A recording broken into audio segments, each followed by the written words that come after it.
BSc के first semester के सभी बच्चों का मेरे चैनल क्वांटम ऑनलाइन क्लास में स्वागत है। और आज जो है यूनिट 7 हम देखने जा रहे हैं और इस यूनिट से भी एक क्वेश्चन आना तय है लॉन्ग टाइप में, और वेरी शॉर्ट आंसर में भी क्वेश्चन इससे आ सकते हैं। तो टॉपिक आसान है, आपका पहले से पढ़ा हुआ रहता है, इसलिए इसको देखने से एक अच्छा खासा नंबर आपको मिल जाएगा। तो इन्वायरमेंटल केमिस्ट्री के नाम से ये आपका यूनिट है। तो इस यूनिट को हम स्टार्ट करने जा रहे हैं। मैंने यहाँ पे नोट्स भी बना के दिया है आपको, तो आप जो है 1 से 2 बार देखेंगे तो आपको अपने आप सारी बातें याद हो जाएंगी। मैं पूरा समझाने का प्रयास भी कर रहा हूँ कि आपको कहीं से कोई चीज़ जो है कंफ्यूज ना करे। तो स्टार्ट करता हूँ मैं। तो देखते हैं, सबसे पहले जो टॉपिक है वो है कंपोजिशन ऑफ एटमॉस्फेयर।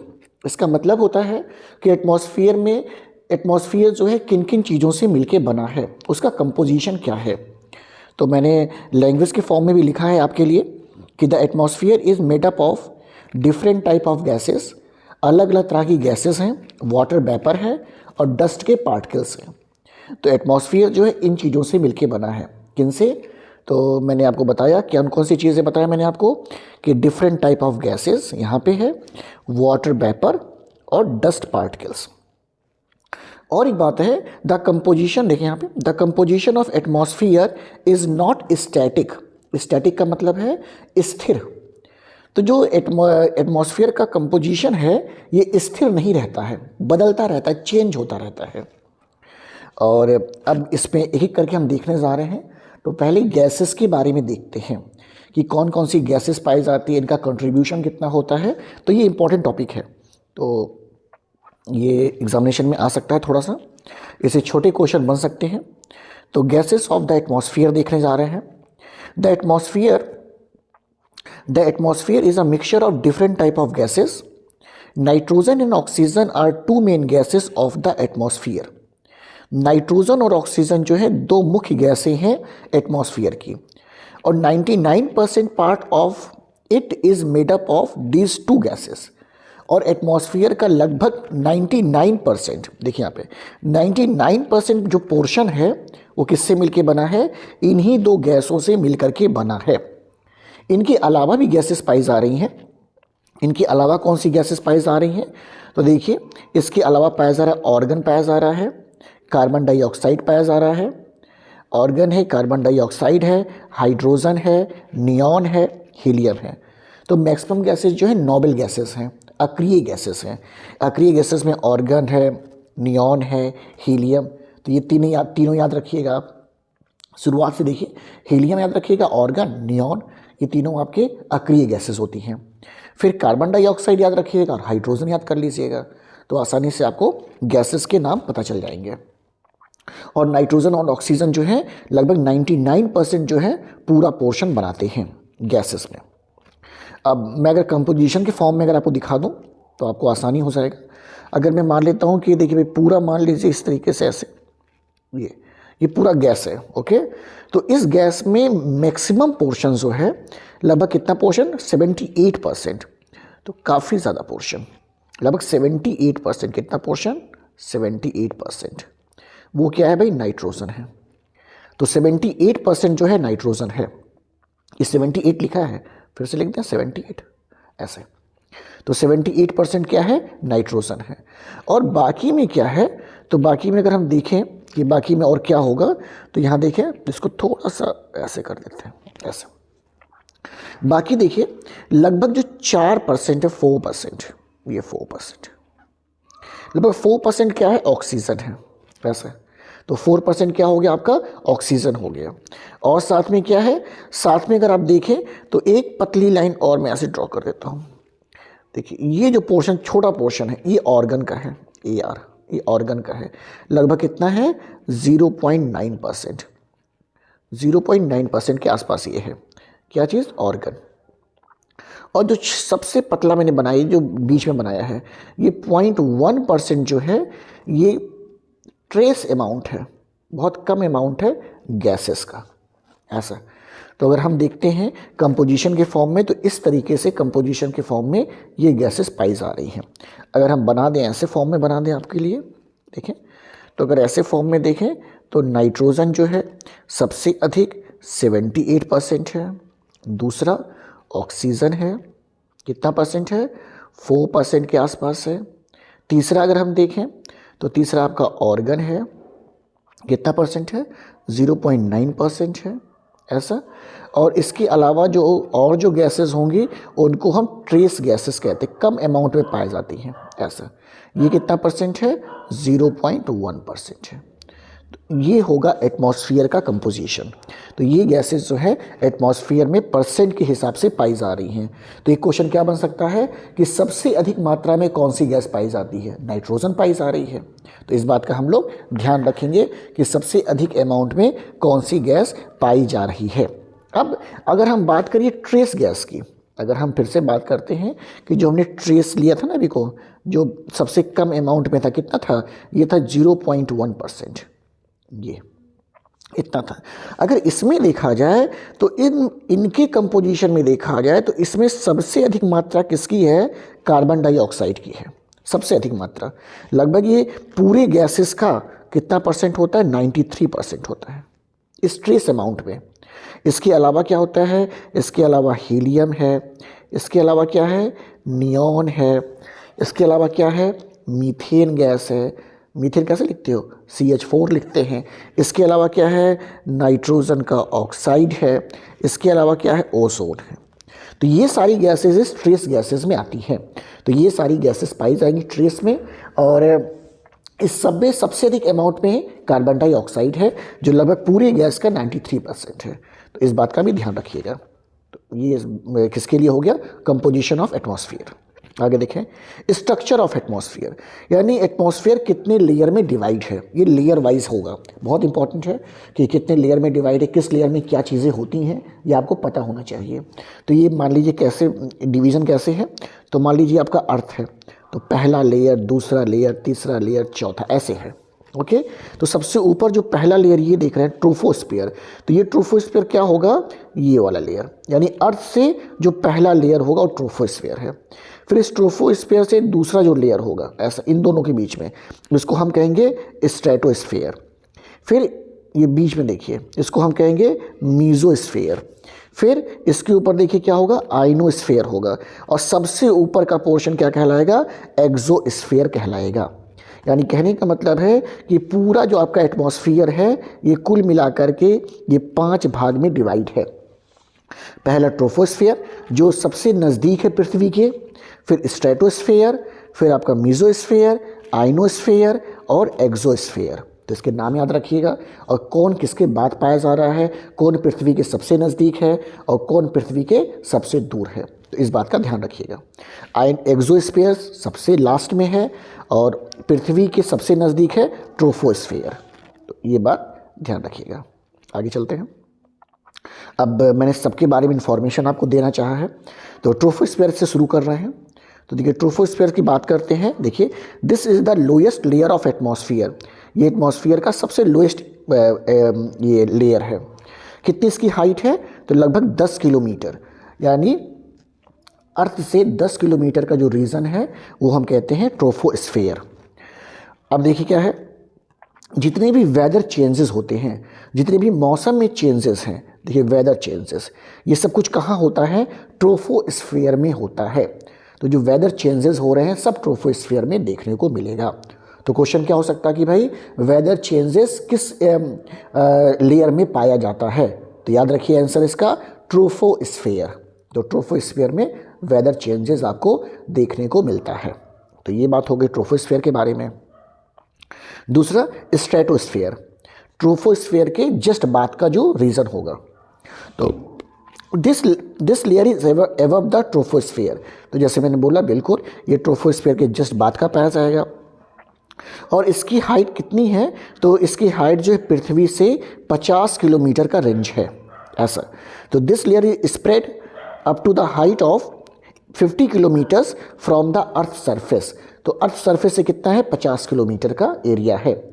और अगर हम कहें ट्रोफोस्फीयर से कितना है, तो 40 किलोमीटर होगा, 40 किलोमीटर का एरिया होगा। और यहाँ पर क्या होता है, तो देखिए ये जो एरिया होता है, यहाँ पर जितने भी एयरक्राफ्ट फ्लाइंग करते हैं वो सारे इसी एरिया में करते हैं। क्यों? क्योंकि यहाँ पर वेदर का चेंज आपको देखने को नहीं मिलेगा।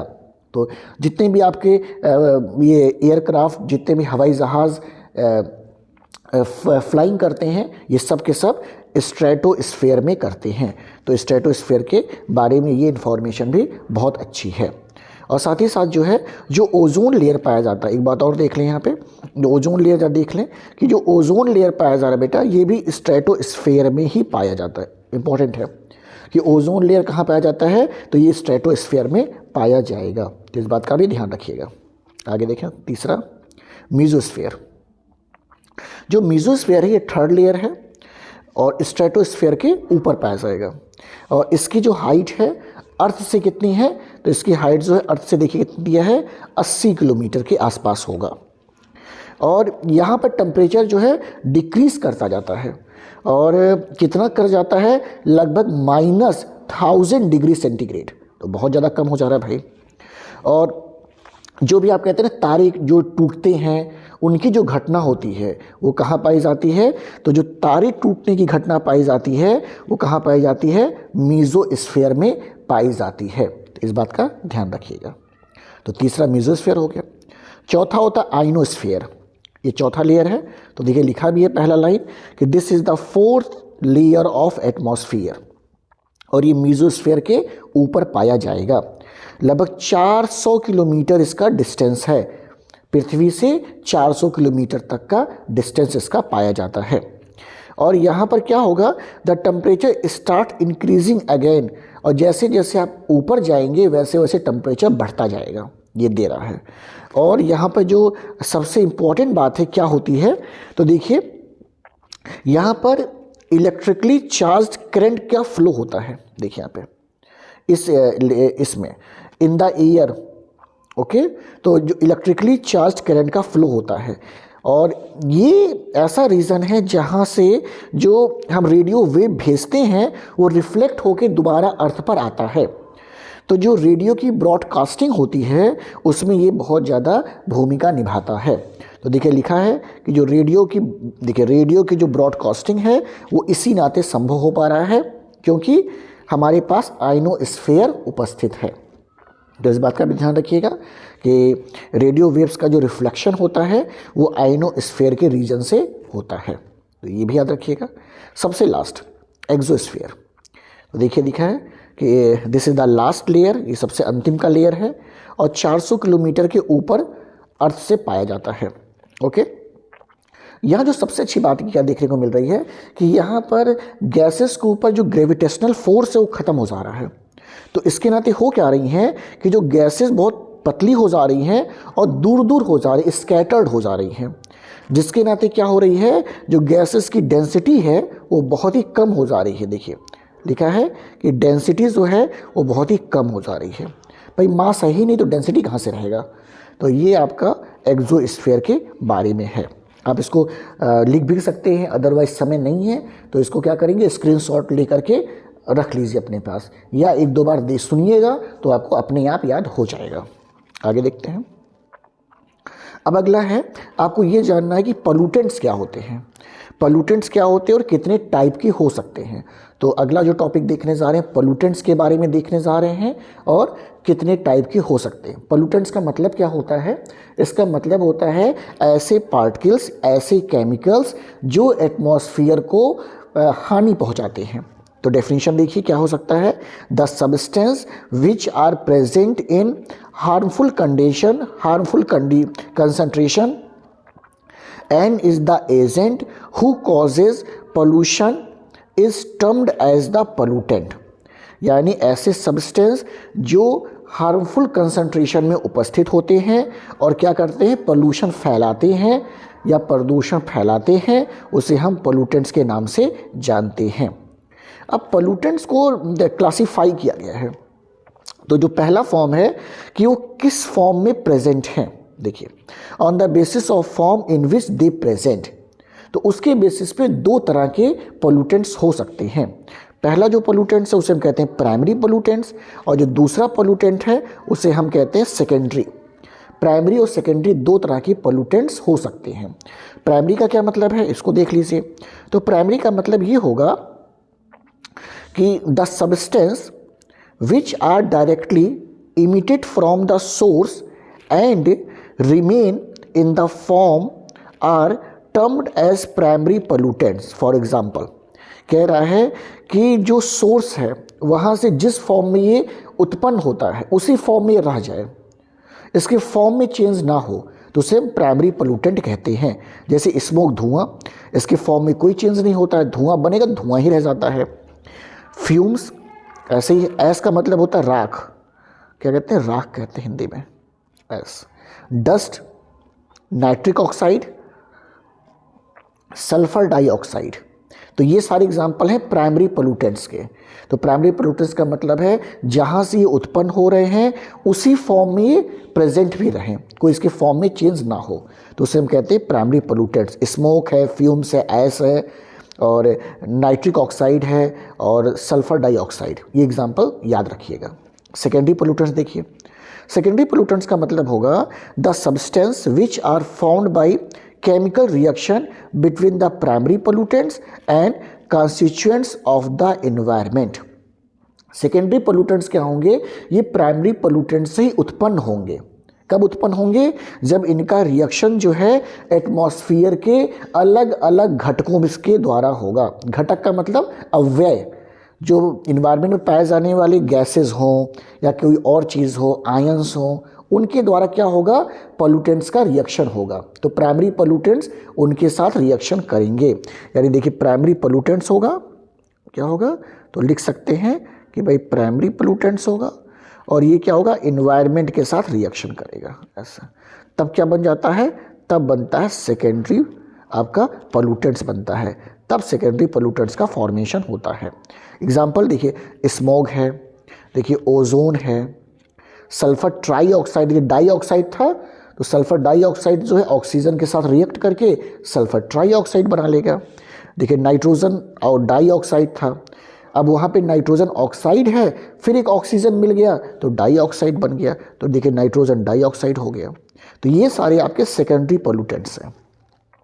तो कह सकते हैं इनका निर्माण किससे होता है, प्राइमरी पोल्यूटेंट से इनका निर्माण होता है। दूसरा भी देखिए, क्लासिफिकेशन का दूसरा भी तरीका है, on the basis of disposal, कि ये किस तरीके से इनका हम डिस्पोजल कर सकते हैं।